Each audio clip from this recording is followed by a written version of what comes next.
Tia Ciata, baiana quituteira, negra partideira, Tia Ciata, mulher brasileira, Tia Ciata. We are back with Pan-African Solutions Consulting. We are starting a new series titled Legacies of Liberation, and I'm so excited to be here interviewing Miss Kiratiana Freelon. She is the principal of Eunique Enterprise Media Company, which she's had for over 15 years. She's an independent journalist and an executive search consultant. She's an alumna of Harvard University, which I'm also an alumni of, and I can't wait to discuss a little bit more about that, and the Craig Newman Graduate School of Journalism. She hails from Chicago, Illinois, and currently resides in Rio de Janeiro for the last 10 years. So thank you so much for joining us, Kiratiana. I'm really excited for this conversation. Yeah, I'm excited to talk about Brazil and Harvard and anything else you want to know about. Great. Thank you so much. So again, for me, I went to Harvard. I studied hmm economics, African studies, double majored. I'm from Brooklyn, New York, as our Oh, audience nice. knows. And for me, I really saved Brazil for my 40th birthday. Every Oh, five cool. years, Carnival happens every 5 years on my birthday. So Oh, cool. when I realized, I was like, I have to save Brazil for this. So we did not get to connect while we were in Rio de Janeiro at the same time, but I was like, we have to have this conversation, just following, how, as you described it, Brazil's carnival is the blackest carnival ever. Nine out of 12 Samba schools, really paying homage and honor to Black culture and heritage. So I just wanted to learn more about you, your journey, understand, in this uncertain times, people are thinking of relocating other places. So what made you choose Brazil? I'm hmm really excited to jump in. Anything you want to share with our audience before I get into the questions? no, we can jump right into the questions. I'm ready to answer whatever you might want to know about me in Brazil. Awesome. Thank you so much. So I've had the pleasure of traveling to 50 countries, and I will say Brazil, 50 plus countries, Brazil easily shot up to top one or two and is only hmm under Kenya. Um, how many countries have you traveled to, and what common traits do you have in those favorite places? That's a really good question. I actually haven't, the last time I stopped counting around 25. To be honest, the last 10 years, I did those first 25 probably like directly right after college. In the last 10 years, I've really been focused on living in Brazil, going back and forth to the US to visit my family. And I've been dibbling and dabbling in Europe for the last couple of years, but Brazil has pretty much had my heart for the 10 years since I moved here in 2015. I can't believe it's been 10 years. And I moved here because of its Afro-Brazilian culture and history that knew that I really wanted to get to know and write about as an independent journalist. That's great. So I saw, since you mentioned that a lot of your travels was around college, I saw that you were a literature major and then also in German. So when did you pick up Portuguese and, how did that, help and influence you staying in Brazil? Well, my relationship with Brazil actually goes back 20 years. When I was studying at Harvard in my senior year, I actually received a fellowship, a very unique fellowship from Eliot House called the John Finley Fellowship. And they give this to, you can't even apply for this fellowship. They kind of just drop it on you maybe like 2 months before you're going to graduate, said, hey, you've been nominated for this fellowship where you get a certain amount of money to travel around the world for a year. And I applied for it. And when I applied, I told them that I was going to travel basically around the world following what I call the African diaspora. I apologize. It sounds like somebody is actually working on their house above me. Oh, I can't hear it. uh, I'm oh, you sorry. can't hear it? Wow, I can. Um, so I told the people who were deciding who they would choose that I would start my travels in West Africa, mainly because that is the heritage of most African Americans comes from the Black heritage of most African Americans comes from West Africa. And then I would go to Brazil, mainly because at that time, 20 years ago, people were kind of just discovering that Brazil has a significant Black population of about 220 million people. More than 50% self declare as Black.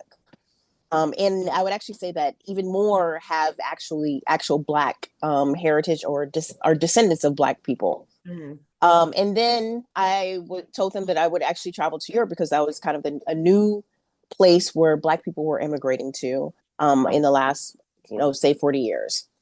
And so I ended up actually getting the fellowship. So right after college, I spent a year after college traveling around the world. My first place in Africa was Senegal, which, still holds a very special place in my heart.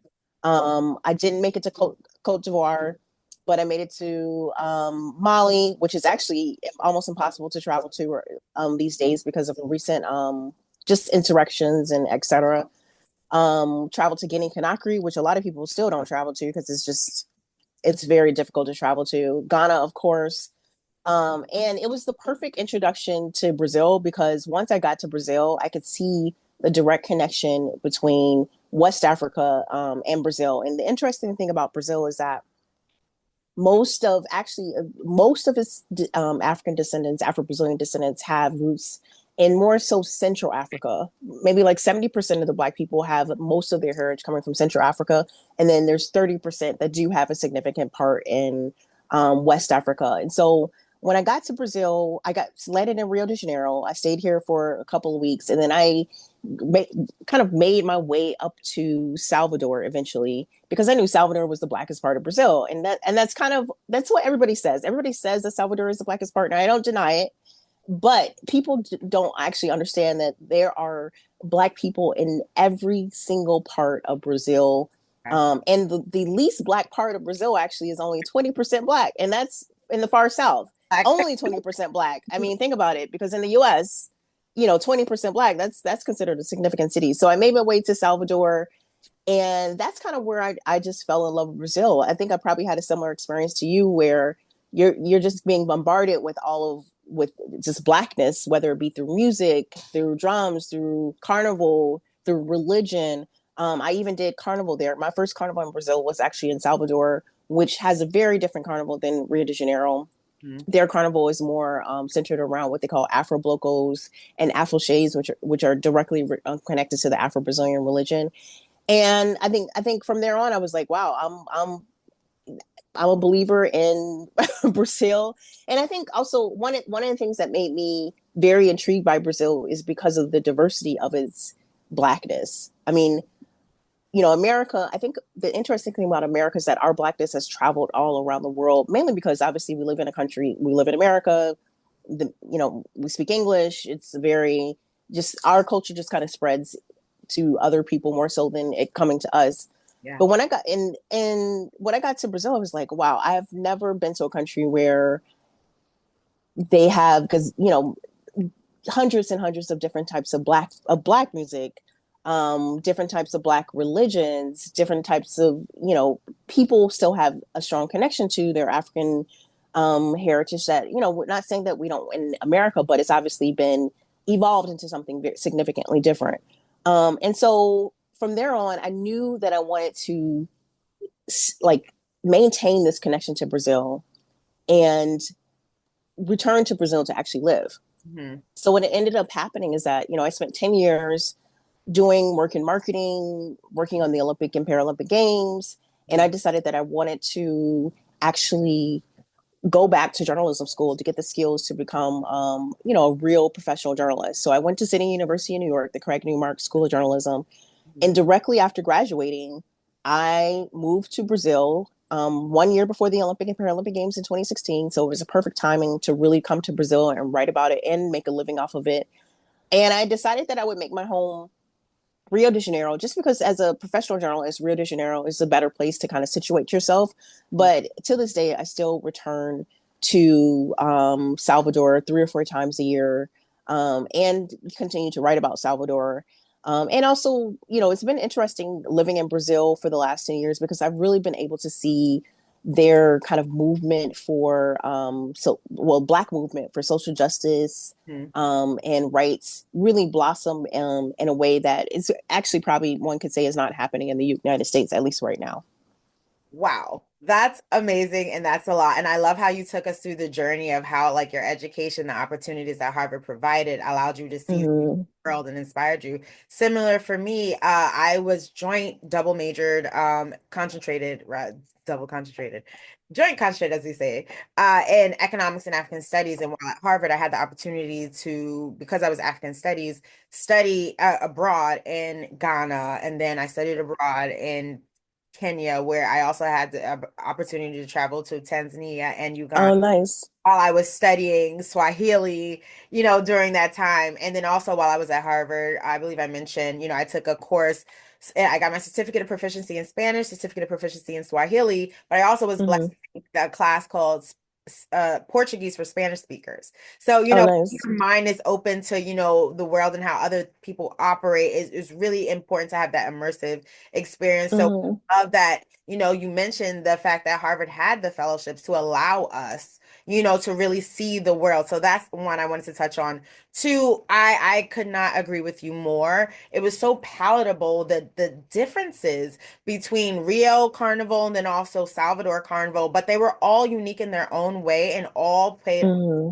Ciata, at the Samba Drum, Samba City, at the Blocos, everyone's just dancing around. And I've been to plenty and many of carnivals, Oh, but nice. I haven't actually. I've only been to really, Brazilian carnivals I've and one in London and in London. Okay, so I've been to Carabana in Toronto, St. Lucia, Miami, of course, Brooklyn and New York, Trinidad and Tobago, and Brazil is like no other. Okay, cool. I love that you talked about was the fact that they're not a monolith. And I think that really speaks to the way that, as I learned about Brazilian culture, Afro-Brazilian culture, there was not a lot of like assimilation. It was more so like, okay, that piece we could add with this piece, and that piece could be with this piece. And, Catholicism isn't anti-African religion. We're actually doing it all. It's a mix. And I love the Yeah. they didn't have to give up heritage. And I feel like that's the issue, or that's what happened to some people of all ethnicities when they came to America.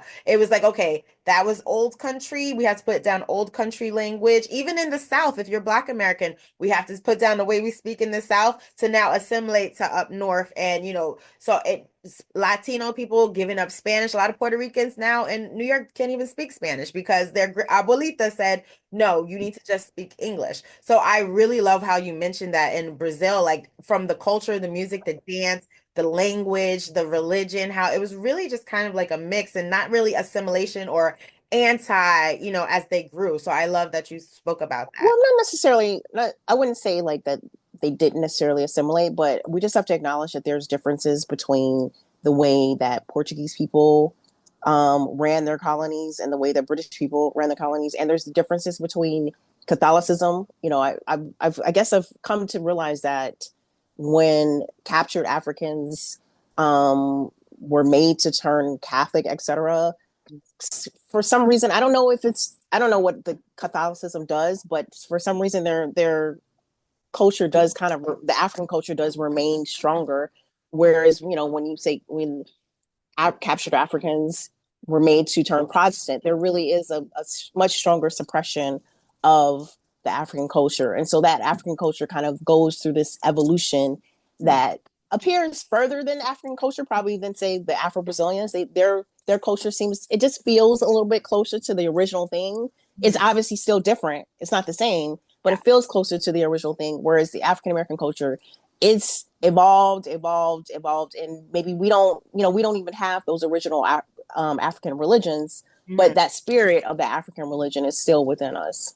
Yes, I definitely love that. And I love how you talked about the reasons for why you decided to relocate permanently to Rio de Janeiro. And then my next question is, with the growing uncertainty in the US, more people of the African diaspora are considering relocating at this time. What Mm-hmm. factors would you recommend that they should consider when choosing a new city or country? I mean, well, first of all, I would say I'm going to talk based on Brazil, and I do think you have to take into factor um,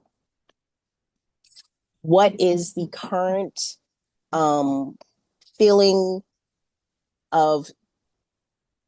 I'm trying to figure out the best words to say this, but I think every Black person, and I'm assuming we're talking about Black people. I mean, I know other people want to move away from America too, African diaspora, but our focus is absolutely. I think every Black person should actually analyze the current government of the country and really take a close look of, what policies and what is the feeling or towards the people of African descent within that country. And I say that to say because Brazil, right now Lula is the president, and he's considered what we would call probably a center left president. Right. But overall, his government, he even has a minister of racial equality. So when you see a government, a country's government that has a minister of racial equality, you know that they're at least somewhat have an open view towards social justice, racial justice. That doesn't necessarily prove that it's effective, but it shows that they're like looking in the right direction. But it's not always been like that in Brazil. Just 5 years ago, Brazil had the Jair Bolsonaro president, who was considered the Trump of the tropics. Okay. And I think for that 4 years where I lived in Brazil, and part of that was during the pandemic, so it was a very different time. I saw Brazilians mimicking the type of racism that you usually find in the U.S. And when I say the type of racism, the racism in the U.S. is something, it's much more open, much more in your face. Whereas the racism in Brazil, it's just as strong. It just comes in a different flavor. And so it's very important for anybody who's looking to move to really kind of just do some research on the government and how they're treating their local black descendant Black population, first and foremost. If indeed that's important. Maybe some people it might not be important for you, but that's extremely important for me. And for me, it wasn't. I would say I was a journalist, and so I moved to Brazil knowing that I was going to move to Brazil regardless of the government, because I wanted to tell the stories of Afro-Brazilians, where they were and what was going on, and tell the story of Brazil going up into the Olympic Games. So it kind of depends on what reason you're moving to the country as well. But I mean, I think that everybody wants to kind of come to a country and feel like they're not being discriminated against, like they're being at least partially welcome, like they're not being looked at as othered. And I'm not saying that discrimination, and particularly in Brazil, won't happen. But right now, I think just everybody, for the most part, people feel happy about their government, Black and non-Black people. And so I think that makes a difference when you're living in that particular country. Yeah. Because I wouldn't say, yeah. Right. And I know another thing for people, and I try not to kind of really harp on this. Like, I don't really harp on this online, but I do think a lot of people are focused on affordability. And affordability right now, particularly in Brazil, it's very affordable, mainly because the dollar is strong. We don't know what's going to happen with the dollar in the future, but in relation to the real, the dollar is strong, and you could live a very comfortable life on, under $2,000 a month. You can live a very comfortable life that somewhat resembles your life in the U.S. Obviously, wherever you are in the world, if you want a life that resembles the United States, you're going to have to pay for that. Maybe except in Southeast Asia. I don't know. I've heard Southeast Asia is quite cheap. Additionally, I think also people need to prioritize what is important for you. Is nature important? Is clean air important? Is walkability important? Is transportation, public transportation, important for you? And I've been traveling over the last 3 years. I've been to I did Dedi December in Ghana. I just came back from India. I've been spending significant time in Europe, and while I'm traveling, I'm realizing what makes me feel good when I'm in a place. And one of the things that makes me feel good is to being able to kind of walk out my door and just walk in nature. And right now, I actually currently live across the street from the Guanabara Bay, which is it's not. I guess it's the inlet inside of the ocean. And I live across the street from the beach.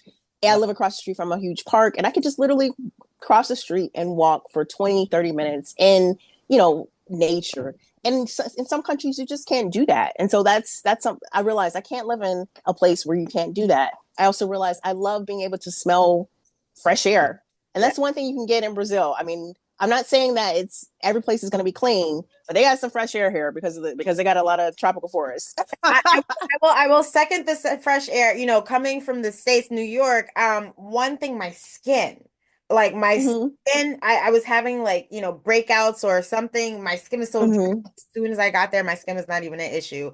Oh Even wow. before the pandemic, I think 2019, I started developing allergies. I think they're just Oh poison wow. air. But as when I was in Brazil, I was able to breathe just fine. I think I remember that bay that you're talking about, that inlet, because I saw it from the Jesus statue, Christ the Redeemer statue. I was like, can you live down there? And my friend was like, can you imagine living down there? I was like, yes, I can. I have to ask Dog Dolce when he's ready to move, okay? So I Hmm. definitely hear you about that. One of my favorite countries, number one, and then Brazil, which quickly shout out to number two, is Kenya. And one thing Hmm. I loved about Kenya is that it's all terrain. You know, Oh I nice. love that they had the city of Nairobi. I love that they had Mombasa. I love that they had, Lake Navasha, the lakes, and the Masai Mara, and all these different types of terrains. Because as much as I'm a Brooklyn city girl, I also do enjoy, different landscapes and being in nature.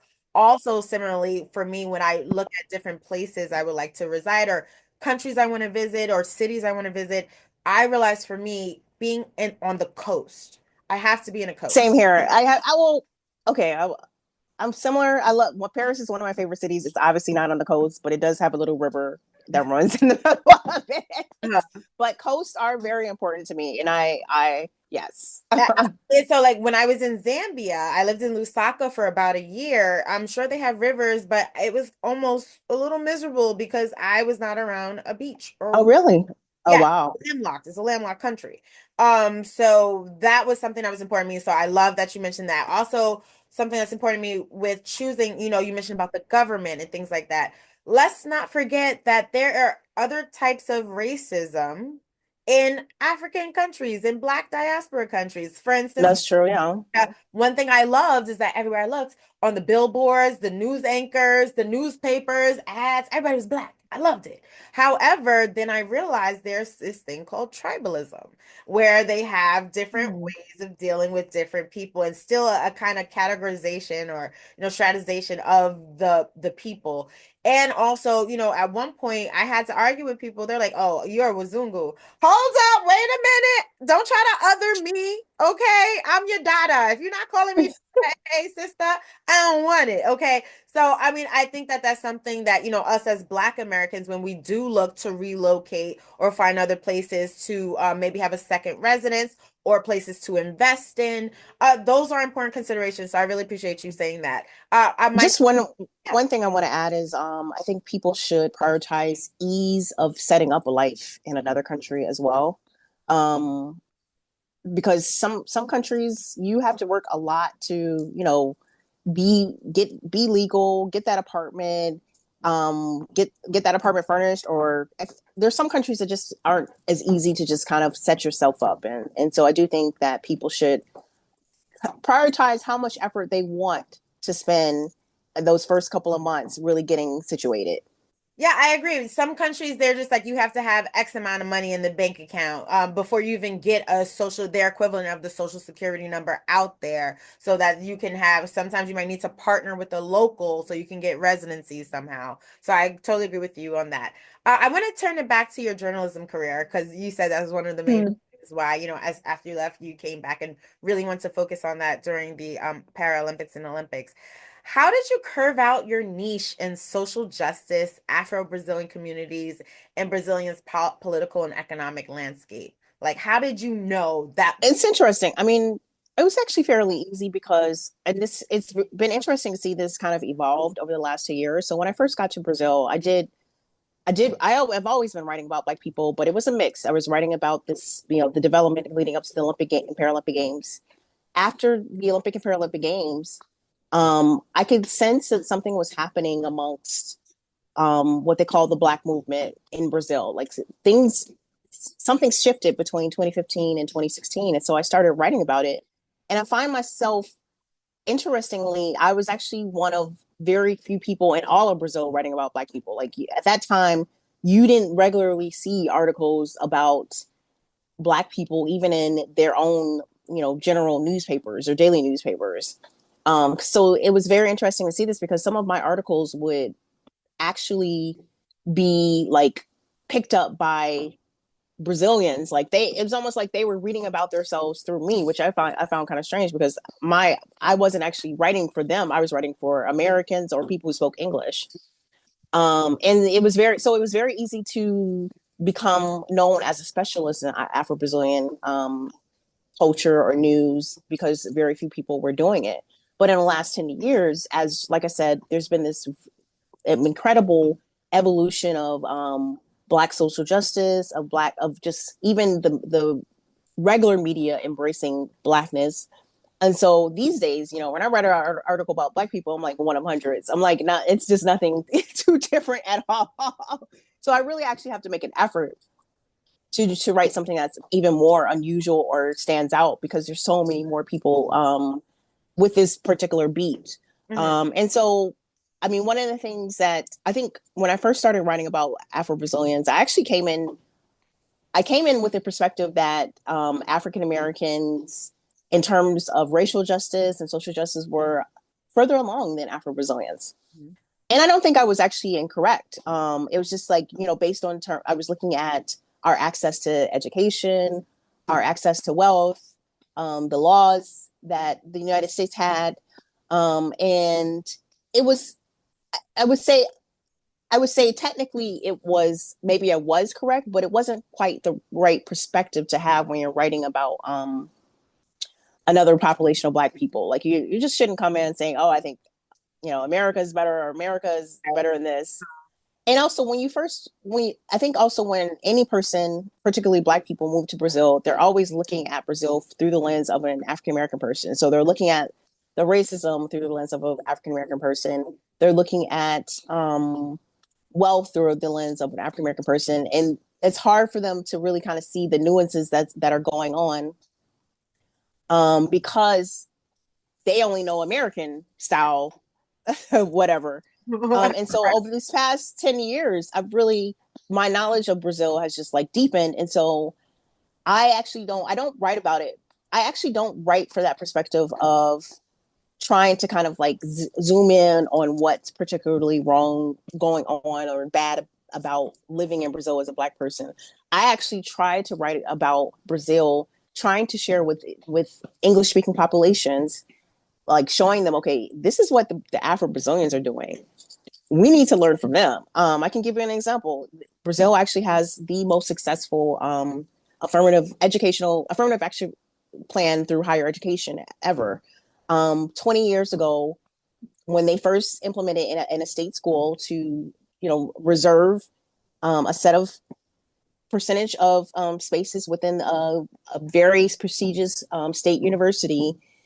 And they didn't do it because, oh, we're trying to make it this educational institutional, a diverse learning set. They did it because they knew that they had to pay for all of the discrimination that had happened against Afro-Brazilian for hundreds of years. And that was the reason why there was such a discrepancy. Even though Brazil was 50% Black, its educational institutions were only like 5% Black. And so over the last 20 years, almost every state in Brazil has affirmative action for not only higher education, but also government jobs. There's also the federal government has affirmative action for their higher education institutions, which are state public schools are all free, by the way, in Brazil. And the federal government has affirmative action for their government jobs as well. And so what has happened is that the higher education actually mimics, or higher education actually reflects the population now. 50% of the people who are studying in Brazil's higher education institutions are Black, are considered Black. I love that. I think that's such an important thing to mention because even this day and age where literally affirmative action is under attack, we saw what happened to UPenn, Harvard, MIT, what's happening on Columbia's campus right now. The ability for the powers that be to promote erasure of culture, of literature, of history. So the fact that Brazil Thank you so much for enlightening us on the fact that not only is it affirmative action, but it seems like they're taking concrete steps towards reparative measures to correct some of Mm-hmm. things. And you kind of jumped ahead to one of my questions, but I just want to put this in context a bit. Earlier this week on March 25th marked the International Day of Remembrance for the victims of slavery and the transatlantic slave trade.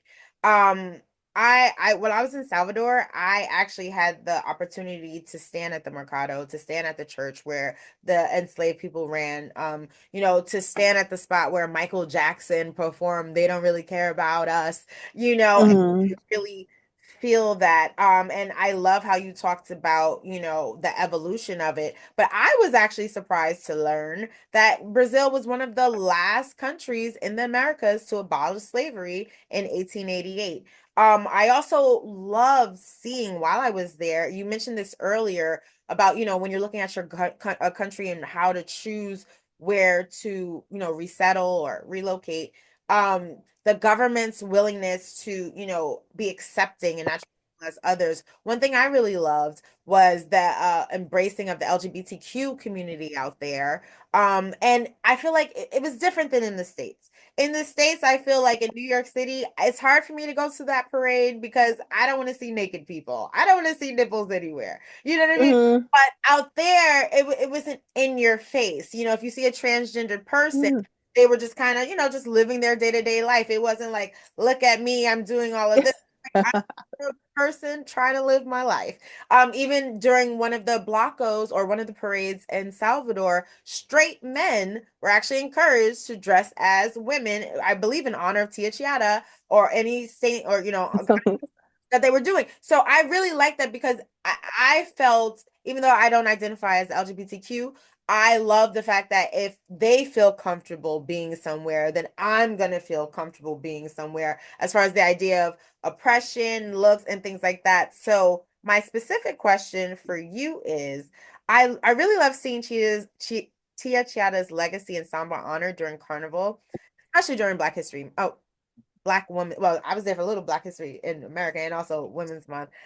You wrote in one of your articles or on Instagram that this year's Rio Carnival may go down as the blackest ever. Blackity black. Nine of Mm-hmm. 12 schools chose themes tied to Afro-Brazilian religions and personalities. Why have, specifically now talking about Carnival, because you talked about the evolution in the country in different cities. What do you think is attributed to that evolution for this year? Why is it the blackest ever that you've seen? That's a really good question. I mean, and I've been trying to figure it out. I mean, the only answer that I have is that, since we are in this moment of having a government that it is kind of embraces or is very open to Afro-Brazilian culture, we're also in a moment where, like I said before, I feel like there's been like this 10-year evolution of Black people in Brazil really coming into their Blackness. Like it's I don't know, it sounds strange because it's like, how did they just come into their Blackness now when the whole country has been like majority Black for like ever? It's just the way that the Brazilian racism is a different type of racism in than America, where obviously there was enforced segregation in America, whereas in Brazil there may have not been legally enforced segregation, but it was always pushed upon Afro-Brazilians that white is better. And I'm not, and obviously there's still people who probably embrace that and believe in that. But so I feel like 10 years ago, publicly, you just wouldn't see people really kind of proclaiming their Blackness publicly. They might say that they're Black on a piece of paper, when they're doing the census, but for them to talk about their Blackness and to talk about Blackness with other people, it was just very rare. And so I think that the Samba schools are kind of reflecting just what's going on in general with the Afro-Brazilian population, where they're seeing themselves more in media advertising. They have so many more. They're seeing themselves in higher education. One of the things that people don't realize is that in terms of actually educating people about Afro-Brazilian history and culture, samba schools actually it has historically been the main way that all of Brazil has learned about Black people in Brazil. Why is it the main way? Because, well, the schools, and this actually started in the first, I think the first time it's happened, it was in 1960 with one particular school that decided to do a deep research into Zumbi, who was a leader of a Quilombo or a Maroon society in Brazil, and do a whole entire samba school parade on Zumbi. But at that time, Zumbi was maybe like, you might see his name in an academic document, or this person just wasn't a well-known figure throughout Brazil as being a leader of the largest Maroon society in the 17th century. And so after Salgueiro, the name of the summer school, did this whole entire parade about this figure, and this parade that they did was meticulously researched. So they're not, these 9 schools that paraded this year, they don't just like say, hey, we're going to do a parade on this Black theme, and let's read one book about it, and then we'll decide. They meticulously research this so they can represent the story in its most authenticity. And this Salgueiro school did this. After this happened, basically, Zumbi became one of the most heralded Black figures of Afro-Brazilian culture and history. And so I think that what you see is that the schools are really, in general, taking very seriously their role in the education about Afro-Brazilian history and culture, because every single one of those schools basically took a person or a particular part of Afro-Brazilian religion or history and zeroed in on it and told the story that was broadcasted to all of Brazil over the course of 3 days. I love that. And, help me think, please give me the name. When I was in Samba Drone, it was March 4th. Can I tell you, first of all, everybody, if you have not gone to Brazil Carnival, you gotta go. Like I said, I've been to carnivals. Never have I seen triple decker buses with bands on top, floats that are 40 feet tall. There's at least 4,000 people in each Samba school. The parade goes through Samba Drone. It takes about an hour for each school. One of the hour. most impressed with one of the floats was the one with the black face, stashes of the faces with the waterfall. Guys, a float had a waterfall on it. What school? Do you know which summer school? I don't remember which one it was, but giving honor to the Orishas. But so anyway, thank you for that. I mean, there was one school that actually had in their, not only, well, they had basically a water tank, and they had a Black woman who was a mermaid swimming in the water tank during the parade. That was about 3 years ago, and that school did win. They won that year. And their parade actually paid homage to these Black women Black women from Salvador who actually earned a living selling like acarajé or sweets, etc., and basically on the ocean. So it was interesting, yeah. So it's not unusual. This stuff actually doesn't really shock me anymore, because when I see it, I'm like, oh, okay, cool. I've seen a woman inside of a tank before, so it doesn't quite top that, but I was blown away. So I just want to ask this question. I feel like you mentioned, like, with the journalism and how people are embracing it now, or depending on what they're giving spotlights to. I'm just curious also, in America, as we're dealing with the erasure, bringing it back to erasure and academic things, the erasure of Black culture in narratives is real right now. And I like that as a journalist, you're focusing on telling these stories. Over the past decade, how has storytelling in Brazil changed? What are you doing today to amplify these voices, encourage original works from the Afro-Brazilian community? That's a really good question. That's a very good question. Almost difficult for me to answer, because right now I typically like to do like one big project per year, instead of doing 800-word articles 5 times a month, etc. And so one of the things that I'm doing right now is I'm kind of focusing on myself right now, because I have so much of I'm here for that. Experience. All of that. Women need to focus more on themselves. I'm here for it. No. Well, the thing is, I'm focusing on myself, and I want to tell the story of my own relationship with Brazil. So I'm actually focusing on doing like a series of short documentaries that explains my relationship with specific cities in Brazil. So I've already filmed Salvador. I went to Salvador for Iemanjá Day, and shot just like me kind of experiencing this Afro-Brazilian religion as a Christian woman. I'm actually Christian, but I do celebrate Afro-Brazilian candomblé as a cultural aspect. And then I'm also during this year's carnival, I shot part of myself getting ready. I actually participated in this year's carnival, so shot myself, parading and getting ready for carnival. And I've been like, I paraded in carnival in Rio de Janeiro like 10 times. And so my goal is to come up with basically I'm gonna create a series of short documentaries, less than 10 minutes, that focus on Rio de Janeiro, Salvador, Sao Paulo, and Ouro Preto, and Belém too, which is actually a place where you have the Afro-Indigenous culture. So that's what I'm doing. Mainly because I have to admit, journalism is a very difficult occupation right now to really make a living how you should make a living, in a way. So I'm taking a different perspective on it and doing more kind of like earning my living from other things, and then doing more passion projects. Yeah, I think that's important as an entrepreneur. I definitely can second that. Sometimes it's feast or famine. And the thing is that as long as you have things that are pushing you in a purpose and passion, I think that's so important. Similarly, Mm-hmm. for me, I'm really strongly considering writing. I need to pick up my memoir again. And Mm-hmm. really, being a published author, that's important to me. Something else you mentioned when I was there, I was learning about Candomblé and a little bit about Yoruba faith and Orishas and things like that.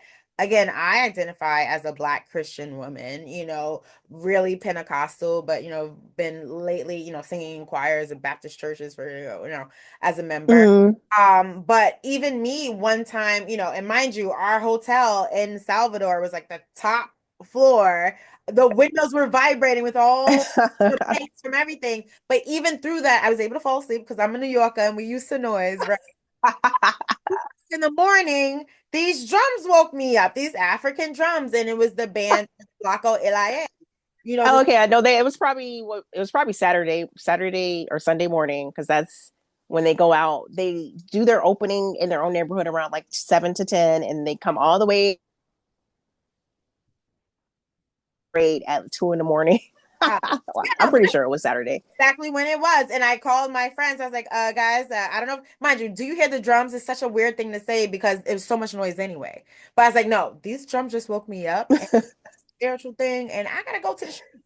So I'm going to the streets if I And don't. I'm gonna be honest. What were you doing? What were you doing sleep during Carnival at 2 a.m.? You supposed to go to sleep at 6 a.m. and then wake up at noon. Walking for 7 hours before. So I went to sleep at 9 o'clock. You caught me. You got me. I definitely was being old and tired. Yes, I couldn't do it no more. But that's why I took my little, adult nap and I was able to wake up and then be in the streets until sun up. We went out there probably 2 a.m. And then by the sun came, it was like 6:30. That's when we went back to sleep.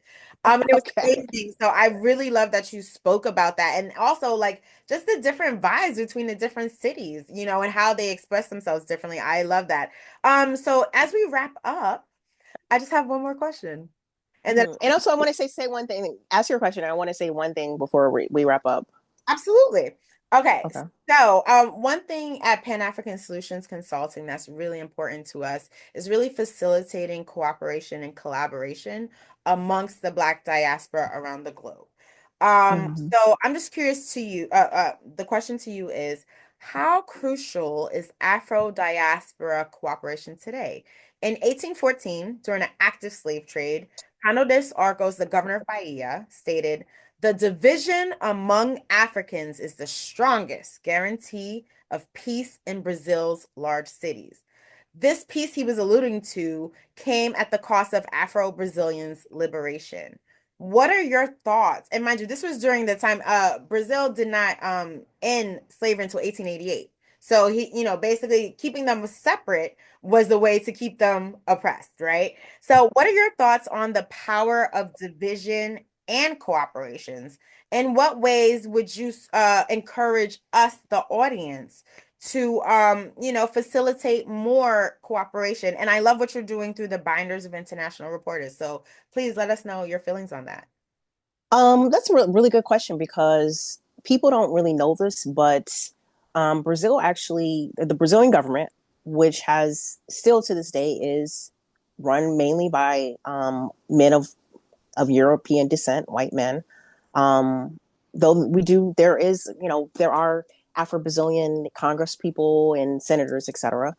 But historically, and going back at least 100 years, the Brazilian government has actually always tried to limit the interaction between Afro-Brazilians and African Americans. Oh, People don't know this, but I didn't know. people don't know this, but W.B. Du Bois actually tried to come to Brazil, and I'm trying to remember what year it was. It could have been in the 1930s or 40s. I don't remember exact year, but W.B. Du Bois, being the man that he was, had a very international vision. He wanted to come to Brazil to kind of find out what's going on in Brazil. I hear there's no racism, but Du Bois, being the smart person I was like, I want to see for my own eyes. And actually, the American government worked in conjunction with the Brazilian government to deny him a visa to come to Brazil. And even in the 1960s and 70s, in the 1960s and 70s in Brazil were very interesting because that was when there was a very pro-black, black power movement in America was going on. And somehow it was making its way to Brazil. And so what was making its way to Brazil in terms of media, music, magazines, and the Brazilian government, which was run by the military at the time, was actually kind of scared. They actually did not want that influence. Pan-African push, right? Exactly. And another interesting story, and this is probably to that. W.B. Du Bois went to Harvard just like we did, right? Yeah. Yes. Yeah. Something about us. We gonna find our way. Shout out, okay? Shout out to all the blacks that graduated from Harvard, okay? We gonna find a way to the nonsense. So another interesting story is that Catherine Dunham actually toured in Brazil in the 1950s, and she was actually discriminated. So Brazil does this thing, and one of the things I'm going to follow this up, kind of explaining how Brazil is not a paradise. So I'm going to explain that after I answer this question. But Brazil does this thing where they'll create a law. The law on paper will look like an amazing law. Oh my gosh, Brazil actually has a law against discrimination. If you yell out the word NIGGER to someone in the middle of the street, or even personally to someone, that person can actually prosecute you. That's against the law. You can't do that. Racism is against the law in Brazil.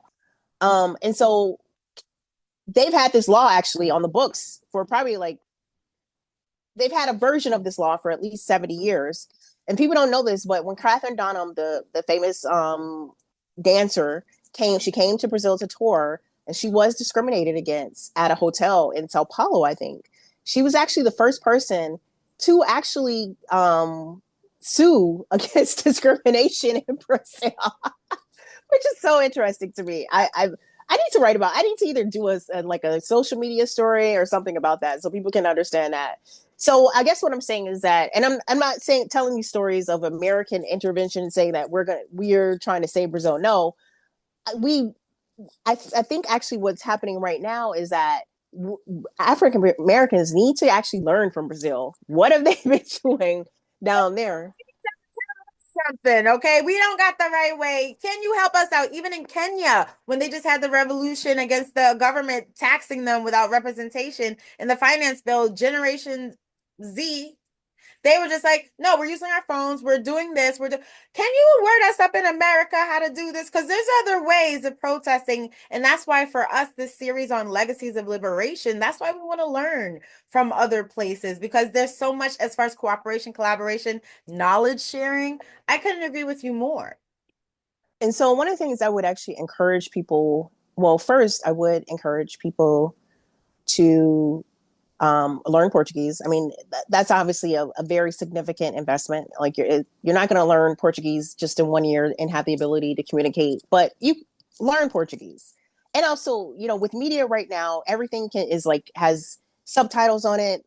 Start consuming media about Black people in Brazil. Another thing that people can do. No, what the group I had, it was four of us. I actually had it as a mandatory thing that, like, guys, I will pay for our Portuguese tutor who was awesome. Shout out to Gerlon. He hooked us up. He even met us at the airport with his wife. He was so sweet he was so sweet. Shout out, Gerlon. You was awesome, definitely. But no, it's important to immerse yourself, even if it was just, it was 4 Saturdays in February before we Oh, left. that's so cool. No, ladies, at the very least, you have to hear it. You have to become familiar. You have to understand the differences. So I couldn't agree with you more. Language, and you know what's funny? Some Americans or English speakers, they go to different foreign countries and they think if they say English louder and scream at people, that people will understand. Yeah. It's like, no, that's not how it works. Just learn their language. Another thing that people can do, there are a couple events, and one of these days I'm going to actually make a list of these events. There's a couple of events that happen in Brazil where they do make a concerted effort, couple of conferences, Afro-Diaspora conferences, where they make a concerted effort to actually have simultaneous interpretation. And so I do think that, if you really, for us to really connect with each other, I think that African Americans should come to Brazil, and not only just come to Brazil to visit, because I know everybody wants to be a tourist and come to Brazil, but, find out what are some conferences that you could potentially attend. These conferences only last 2 or 3 days. You can go to the conference for 2 or 3 days, make connections with people, like significant connections, get their WhatsApp number, and then enjoy Brazil. Because I do think that what I'm seeing on the social media in particular right now is, everybody seems to be having the same experience, as particularly in Rio de Janeiro. Everybody's, taking their motorcycle up the favela. Everybody's going to Pedro de Sal to party. Everybody's, doing their videos on the beach. I feel like that people aren't kind of really making an effort to really dive into Rio de Janeiro or even Salvador in a way that kind of reflects what actually just reflects those cities better. So I think we just have to owe ourselves to travel in a different way. I can't agree with you more. I feel when I go to all the places I've been to, especially it's actually all the places I've traveled to, immersion is so important. That's why I definitely need a local guide. Shout out to our fellow college classmate Rachel Bolden Kramer.